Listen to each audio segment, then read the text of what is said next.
I wanted to say something real quick. Brother, you come up here. And I don't see Jody. Yesterday, I had an opportunity for something. My friend, my pastor, my bishop left something out yesterday. They also presented him with an award, and I know that for him, I knew he wasn't going to say this, but I talked to Randy and I said, you know, for me, I was proud to know him.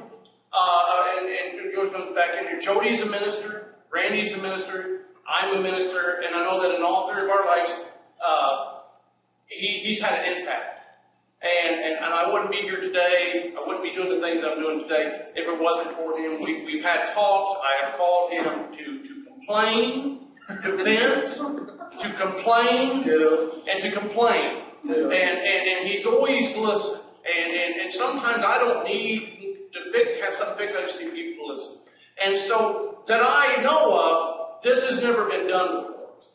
And so I wanted to take with the other ministers just a little bit of a moment today just to recognize our pastor and let you know what kind of person he is, which you already know. But I also want the other ministers up here to be up here that we appreciate. And I keep looking at him. I was wondering if he has local ministers. So, Joy, you come up here. Look here, please. The nice thing about this, I don't know if you guys read this, but it says, IPHC presents to Reverend Charles Womack grateful appreciation for your ministry and leadership service as conference superintendent. And that was from 2008 to 2014. And that is something I think I'm grateful for. I got to be there for his election in 2010. He was unanimously voted in as the bishop, which I think is the first time that's ever been done. And it was a unanimous vote, and that was a very proud moment because I was like, that's my bishop. Now it's my pastor, and to see this, that's just awesome. So I'm going to just give it back to him because it is his. And I want to just kind of present it to him from us as well. Because without him, I think I would probably resign 17 times just from life. So I'm just telling you, being on the other end and encouraging me, I would not be where I'm standing right now without his encouragement, his love, his support. I would be long gone and ran over. So, oh no, I've seen what he goes through, and I wouldn't be as nice. And we would have one church. It wouldn't even be this one. You might get that gray hair like he's getting. I have enough. I'm good. Yeah, I have enough.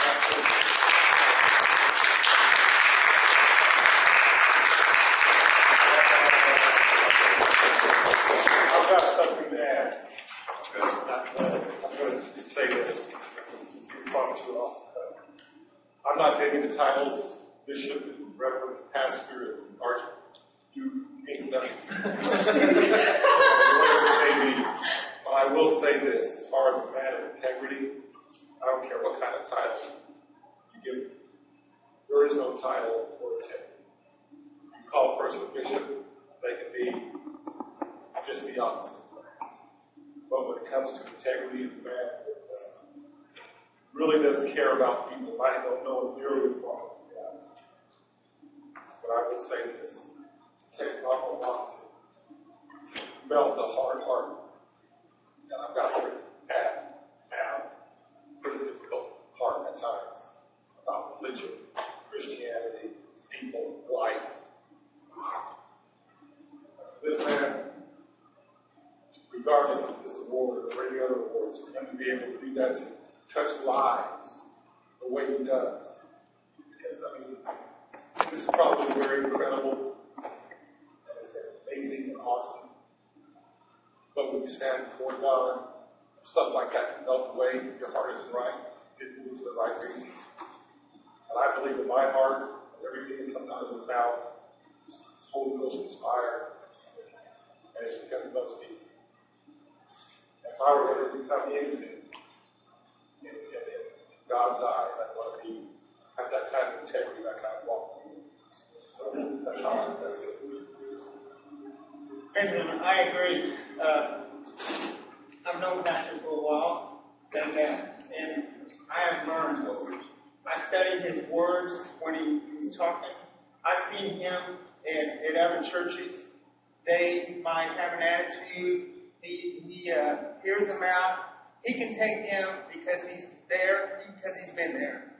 And I study his words, his actions, the way he presents himself. He can turn right around and show them back love and point them in the right direction.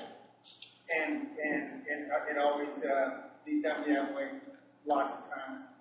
And it always, people end up, seeing, the wisdom and knowledge that he has, and that's why I want to hit it hard. What you got to pour into us and Rich and Liberty, and pouring into us, just hitting it hard and reaching the lost. But Pastor, I remember when you first presented this word change to me. I was set my ways and been going good, but I found out, he showed me it is a good thing, especially a godly change. And I want it. I do not want to get comfortable. Right now, I feel like God is wanting me to be patient and getting equipped and sharpening them areas, certain areas, but I hate it. I want to move. I want to be out there hitting it hard. But I got to stand still for a while and know that He is God. But, and that's why I thank you for all that you've done. And thanks for letting me be a part of that. I've seen that as a men's director, what you go through. And dealing with pastors, I went with you, and that they was doing the right thing and doing it in love, but just needed a little education, and you showed them the way and your wisdom that God has poured into you. And I've seen that so many times what you dealt with, and then you turn right around and you pastor a church, and I don't know how you do it. I want to say I'm just looking forward now to him being just our pastor, because I want to see what God can do when he is 100% focused on a task. Well, Because I honestly believe that when he's 100% focused on this church, wait, just wait. It's going to get incredible. We're going to be in for an amazing year. he's still bishop. I know. And just for 2 more down here, our pastor. 60 days. 60 days, I've got it. So, congratulations. Thank you. Thank you.